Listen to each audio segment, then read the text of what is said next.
ఇండియాలో east India company యొక్క ఎఫ్ఐఎస్ని control చేయడం కోసం బ్రిటిష్ పార్లమెంట్ తీసుకొచ్చిన మొట్టమొదటి చట్టం రెగ్యులేటింగ్ యాక్ట్ ఆఫ్ 1773. సో దీంట్లో ఉన్న ప్రావిజన్స్ ఏంటో మనం ఇప్పుడు చూద్దాం. రెగ్యులేటింగ్ యాక్ట్ ఆఫ్ 1773లో కోర్ ప్రావిజన్స్ ఏంటో చూద్దాం. మొదటిది designation of governor general of Bengal. Governor of బెంగాల్ని గవర్నర్ జనరల్ ఆఫ్ బెంగాల్గా ఎలివేట్ చేయడం జరిగింది. ఆ రకంగా గవర్నర్ జనరల్ ఆఫ్ బెంగాల్ అయిన మొదటి వ్యక్తి lord Warren Hastings. A 4-member executive council కూడా క్రియేట్ చేయడం అనేది జరిగింది టు అసిస్ట్ హిమ్. నెక్స్ట్ వచ్చేసి subordination of Bombay and Madras.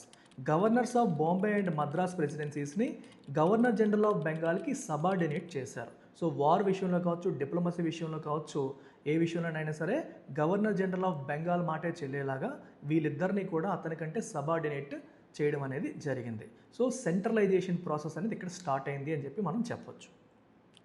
మూడవది establishment of supreme court. Supreme court fort William కోల్కతాలో 1774లో ఎస్టాబ్లిష్ చేశారు. ఈ సుప్రీం కోర్టులో ఒక చీఫ్ జస్టిస్ మరియు 3 జడ్జెస్ ఉండడం అనేది జరిగింది. అలాగే యాంటీ కరప్షన్ మెజర్స్ కూడా తీసుకున్నారు. కంపెనీ సర్వెంట్స్ ప్రైవేట్ ట్రేడ్లో ఎంగేజ్ అవ్వకుండా, బ్రైబ్స్ అనేవి తీసుకోకుండా, గిఫ్ట్స్ అనేవి లోకల్స్ నుంచి తీసుకోకుండా స్ట్రిక్ట్గా ప్రొహిబిట్ చేయడం అనేది కూడా జరిగింది. అలాగే ఈస్ట్ ఇండియా కంపెనీ యొక్క గవర్నింగ్ బాడీ అదే కోర్ట్ ఆఫ్ డైరెక్టర్స్ని సివిల్, మిలిటరీ మరియు రెవెన్యూ అఫైర్స్ అన్నీ కూడా బ్రిటిష్ ట్రెజరీకి, సెక్రటరీ ఆఫ్ స్టేట్కి ఖచ్చితంగా రిపోర్ట్ చేయాలి అని చెప్పి రూల్ తీసుకురావడం అనేది జరిగింది.